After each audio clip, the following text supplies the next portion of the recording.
संजीवनी में हम हर रोज आपकी सेहत से जुड़ी समस्याओं को तरह तरह के आयुर्वेदिक नुस्खों के जरिए दूर करने की कोशिश करते हैं और इसी कड़ी को आगे बढ़ाते हुए संजीवनी में आज हम आपको बताने वाले हैं रीठा की उन खूबियों के बारे में जिसे जानकर और अपनाकर आप बन सकते हैं सेहतमंद। और इतना ही नहीं, आज संजीवनी टिप्स में जानिए फटी एड़ियों को कोमल बनाने के कारगर नुस्खे। पहला सवाल कि आखिर रीठा किस तरह की औषधि होती है और दिखने में कैसी होती है, सेहत के लिए इसमें कौन से गुण होते हैं, डॉक्टर साहब से ही डिटेल में जानते हैं। तो डॉक्टर साहब, रीठा के बारे में बताइए। हालांकि छोटी सी रिपोर्ट क्लिप के जरिए जरूर देख लिया है, जान लिया लोगों ने कि रीठा कैसा दिखता है, लेकिन आप बताइए विस्तार से। क्योंकि रीठा वैसे तो बहुत कॉमन और बड़ा पॉपुलर सी चीज है, लेकिन आजकल थोड़ा सा हम भूल गए हैं इसको, क्योंकि हम आजकल केमिकल की रेस में बहुत आगे दौड़ रहे हैं और केमिकल्स का प्रयोग बहुत कर रहे हैं। लेकिन हमारे भारतवर्ष में, पूरे भारतवर्ष में ये वृक्ष इसका रीठे का होता है।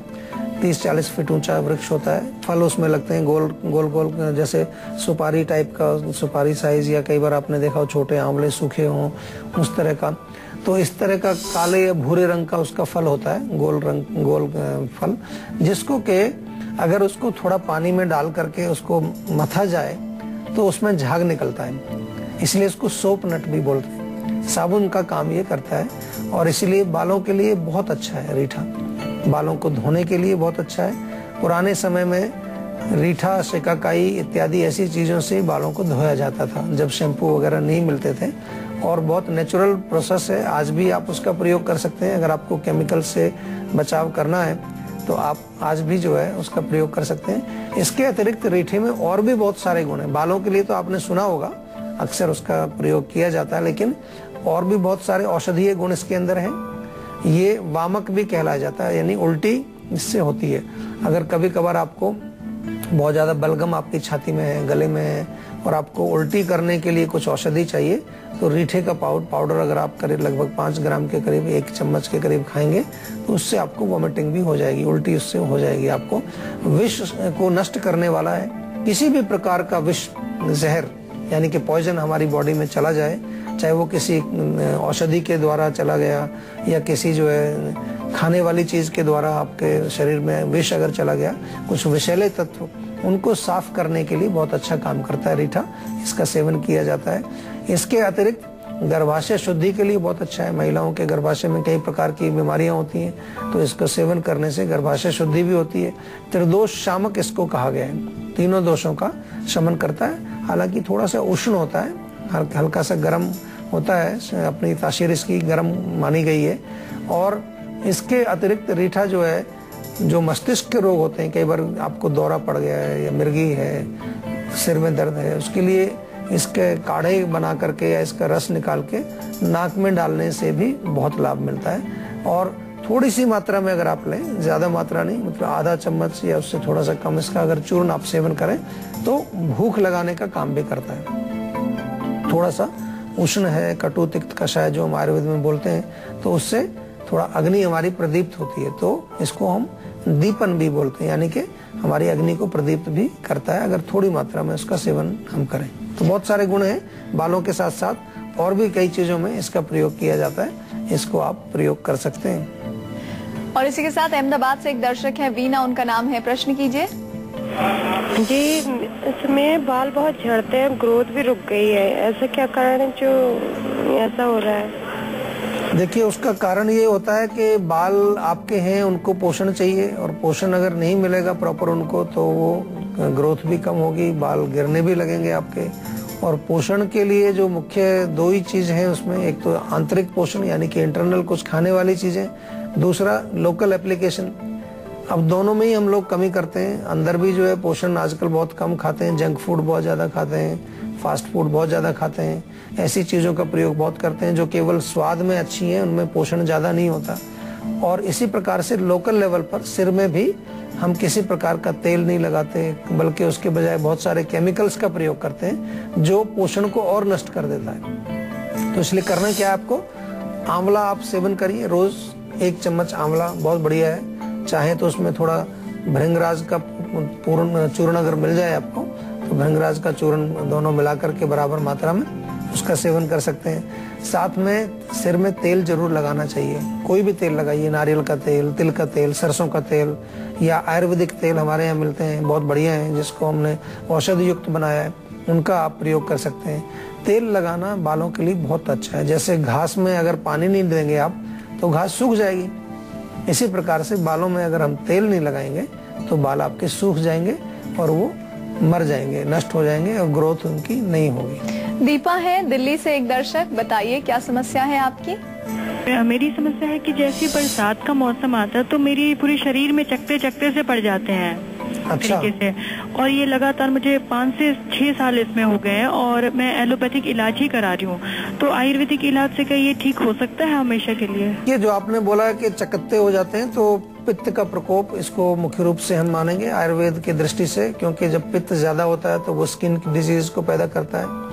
गर्म चीजें आपको सेवन नहीं करनी चाहिए। बरसात के दिनों में आमतौर पर ये भी होता है कि ह्यूमिडिटी ज्यादा होती है, हीट जो है बॉडी में ज्यादा महसूस होती है, क्योंकि उसमें मॉइस्चर बहुत हो जाता है, ऑक्सीजन की कमी होती है, हमारी त्वचा उतनी अच्छी तरह से सांस नहीं ले पाती है, बॉडी की हीट को वो बाहर नहीं निकाल पाती उस प्रकार से। तो गर्मी होने की वजह से उसमें ये इस तरह के लक्षण देखने को मिल सकते हैं। एक तो जो चकत्ते आपको होते हैं उसमें अगर लोकल आपको कोई चीज लगाने की जरूरत पड़े, अगर इतनी जलन वगैरह उसमें हो रही है या खुजली हो रही है तो नारियल का तेल उसमें लगाइए। इंटरनल खाने के लिए बहुत बढ़िया है, नीम के पत्तों का सेवन करिए आप। 5-6 पत्ते सुबह, ताजे पत्ते सुबह सुबह खाली पेट चबाइए, और ये काम आपको बरसात आने से पहले शुरू करना चाहिए, कम से कम 2 महीने पहले, यानी कि मई के महीने में आपको ये नीम के पत्ते और नारियल तेल बॉडी में मालिश करना शुरू कर देना चाहिए, जिससे कि जब आपका बरसात का सीजन आएगा तो उस समय आपको ये प्रॉब्लम नहीं आएगी। इस समय आपको फिर वो चकत्ते नहीं निकलेंगे। खाने पीने में भी बहुत जरूरी है कि गर्म चीजों का सेवन ना करें बिल्कुल भी, जो बहुत हीट बढ़ाते हैं या जिनको हम कहते हैं कि जिनकी तासीर गर्म है, ऐसे भोजन बिल्कुल ना खाएं। और इसी के साथ ही रीठा के इस्तेमाल से सेहत से जुड़ी कौन कौन सी दिक्कतें दूर होती है ये भी जानना बहुत जरूरी है। डॉक्टर साहब, रीठा के बारे में हम जान रहे हैं, आपने बताया कि कैसे रीठा उपयोगी है, लेकिन कौन कौन सी दिक्कतें खत्म हो सकती हैं रीठा से? देखिए, रीठा जो है बालों के लिए तो सभी को पता है, बाल जैसे गिरना, बाल कमजोर होना, बाल सफेद होना, यानी कि बालों में डेंड्रफ भी अगर हो तो आपको खुजली वगैरह हो, उसमें भी रीठा बहुत अच्छा काम करता है। लेकिन इसके साथ साथ जैसा मैंने बताया आपको कि विष के लिए अगर बॉडी में किसी प्रकार के टॉक्सिन्स हैं, कोई फूड पॉइजनिंग हुई है आपको या कोई और ऐसी चीज आपने खाई है, उसके लिए रीठे का प्रयोग आपको, मतलब कोई भी अगर टॉक्सिसिटी बॉडी में है तो एक तरह से डिटॉक्स करने के लिए भी हम इसको प्रयोग करते हैं। और कहीं सिर में, आधे सिर में दर्द है या आपको एपिलेप्सी का दौरा पड़ा है या कोई किसी तरह की बेहोशी है, मूर्छा है, उसमें भी इसका प्रयोग किया जाता है। इसके अतिरिक्त इसका प्रयोग जो है बॉडी के कई स्थानों पर लेप के लिए भी किया जाता है, त्वचा के लिए, त्वचा को सुंदर बनाने के लिए, मुलायम करने के लिए, उसके लिए उसके विशेष लेप भी तैयार करके और उसको लगाया जाता है। उषा है बिहार से दर्शक, प्रश्न करिए। हेलो जी बोलिए। मुझे ना भूख बहुत लगती है, कंट्रोल नहीं है मेरे भूख पे। कंट्रोल नहीं है, भूख ज्यादा लगती है। देखिए, उसमें आप एक चीज देखिए कि भूख लगना 2 कारण से पॉसिबल होता है। एक तो है कि आपका पित्त बहुत ज्यादा है, बहुत ज्यादा आपके बॉडी के अंदर हीट बढ़ी हुई है, ये एक उसका कारण होता है। पित्त जब बहुत तीक्ष्ण हो जाता है तो हमारी अग्नि भी तीक्ष्ण अग्नि उसको बोलते हैं, तो थोड़ी सी देर में ही खाना पूरा भस्म हो जाता है। दूसरा, मेंटली आजकल बहुत लोगों को मैंने देखा है कि जो लोग मानसिक तनाव से गुजर रहे हैं या इमोशनल प्रॉब्लम कुछ है, बहुत ज्यादा अंदर मन दुखी है, ऐसी अवस्था में, डिप्रेशन की अवस्था में भी कई बार देखने को मिलता है, ऐसी अवस्था में भी लोग ज्यादा खाना खाते हैं। तो वो मतलब एक तरह से फिजिकल एपिटाइट नहीं है या रियल एपिटाइट वो नहीं है, वो एक तरह से झूठी एपिटाइट है। तो दोनों में से आपको देखना है कि आपकी कौन सी प्रॉब्लम है। अगर आपको जो है पित्त ज्यादा है तो फिर कूलिंग चीजें आप सेवन करिए, साथ में आयुर्वेदिक औषधि भी इसमें लेनी पड़ेगी आपको, क्योंकि केवल कुछ कूलिंग चीजें लेने से बात नहीं बनती है, अग्नि को हमें बैलेंस करना पड़ेगा। दूसरी चीज, अगर मानसिक लेवल से आपका प्रॉब्लम है, मेंटली आप जो है किसी तरह की डिस्टर्बेंस है, इमोशनल प्रॉब्लम है, तो फिर उसको मैनेज करने के लिए थोड़ी सी बातचीत जरूर करनी पड़ेगी। उसके लिए हमारे नंबर्स आपके सुविधा में हमेशा उपलब्ध हैं।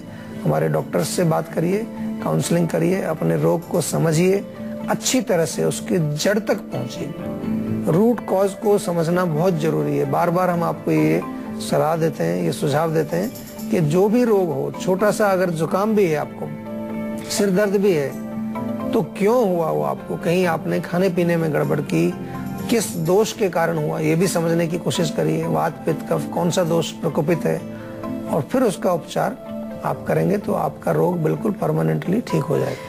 और चलिए अब जल्दी से बात कर लेते हैं आज की संजीवनी की, जिसमें डॉक्टर साहब आपको बताएंगे रीठा की वो शानदार खूबियां जो साबित हो सकती हैं आपके लिए सेहत की संजीवनी। तो डॉक्टर साहब क्या है आज की संजीवनी? देखिए, किसी भी प्रकार की अगर आपको कई लोग नशे की चीजें खाते हैं, कई बार नशे की चीजें खाने से उनकी बॉडी में पॉइजनस इफेक्ट बढ़ जाता है। कभी कभार आप गलती से कोई ऐसी चीज सेवन कर लेते हैं जो बिल्कुल टॉक्सिक है, पॉइजनस है, तो उसमें थोड़ा सा रीठे का चूर्ण आप पेशेंट को खिलाएं तो उससे उसकी टॉक्सिसिटी जो है बैलेंस हो जाती है, टॉक्सिन्स एक तरह से बॉडी से क्लीन हो जाते हैं। अगर चेहरे पर झाइयां हैं, झाइयों में भी आप रीठे को घिस के थोड़ा पेस्ट बना करके उस पर लगाएं, उसमें फर्क पड़ता है। बेहोश कोई आदमी हो गया है, मूर्छा जिस किसी को आ गई है, तो उसमें रीठे का काढ़ा बना के उसकी नाक में डाला जाए तो उससे थोड़ी सी चेतना उसमें आती है। इसी प्रकार से अगर किसी को आधा सिर दर्द होता है, जिसको के माइग्रेन बोलते हैं, उसमें भी ये नाक में नस्से दिया जाता है इसके रीठे के काढ़े का, उससे उसको रिलीफ मिलेगा। और बालों के लिए तो आपको मालूम ही है, रीठा, शिकाकाई, आंवला, तीनों को बराबर मात्रा में लेकर के एक मिक्सचर बनाएं, उसका पेस्ट बना करके बालों पर लेप करेंगे, उससे भी बाल अच्छे होते हैं। या केवल रीठे का पाउडर आप ले लें और उससे थोड़ा बालों में मसलें तो आपको बिल्कुल शैम्पू जैसे झाग निकलेंगे, उसमें आपको कोई केमिकल लगाने की जरूरत नहीं है। उसी से आप बालों को अच्छी तरह से वॉश करें। थोड़ा सा दही मिला लेंगे उसमें तो आपको डैंड्रफ भी नहीं होगा, और नारियल तेल लगा करके मालिश करें बाद में तो उसमें सॉफ्टनेस भी आएगी। सॉफ्ट एंड सिल्की बाल आपके हो जाएंगे बिल्कुल किसी केमिकल के बिना। दीपा है एक दर्शक हमारे साथ, बताइए क्या प्रॉब्लम है आपकी? जी, तो मेरा एक भाई है, उसकी हाइट बढ़नी कम हो गई है। कितनी उम्र है अभी उसकी? अभी 20-21 साल का है। अच्छा, तो अभी और हाइट बढ़ानी है उसकी? हाँ जी, और बढ़ानी है। देखिए 20 साल अभी उम्र हो गई है उसकी, 20-21 साल, तो अभी मैं नहीं समझता कि हाइट बढ़ाने वाली कोई दवाई काम करेगी, क्योंकि हाइट बढ़ने की एक उम्र होती है, एक उसका टाइम होता है, समय होता है। उस समय हम भी कई आयुर्वेदिक दवाइयाँ दिया करते हैं जिससे लोगों को लाभ भी मिलता है, लेकिन वो उम्र वैसे तो हम 18 तक ही कहते हैं, लेकिन कभी कभार खींचतान करें तो 20 साल तक भी हम दवाइयाँ देते हैं, जिसमें हमें थोड़ा लाभ देखने को कभी कभार मिलता भी है। लेकिन अभी 20-21 का वो हो गया है, तो अभी आप ऐसी कोई चिंता ना करें। जितनी हाइट है उसको बोलें उसी में संतुष्ट रहे, खुश रहे।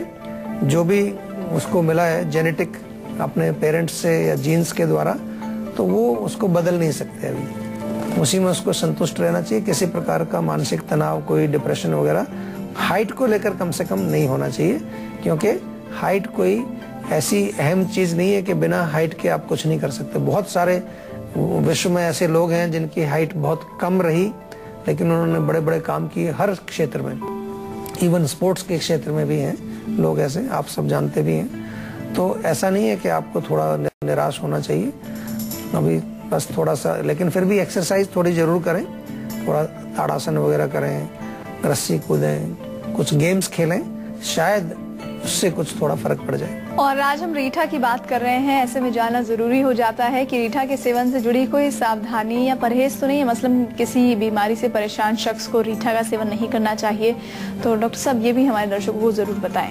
देखिए, मुख्य रूप से जैसे मैंने कहा कि कभी कभार अगर ज्यादा मात्रा में आप लेंगे इसको तो वो उल्टी लगा देता है, वॉमिटिंग हो जाती है उससे। वो एक तरह से क्लीनिंग तो होती है, लेकिन वो कई बार किसी व्यक्ति पर दुष्प्रभाव भी उसका पड़ जाता है। तो यही एक मेन चीज है कि ध्यान रखना चाहिए, जब भी आप लें डॉक्टर की देखरेख में लें तो ज्यादा उचित है, या थोड़ी मात्रा में लिया जाए।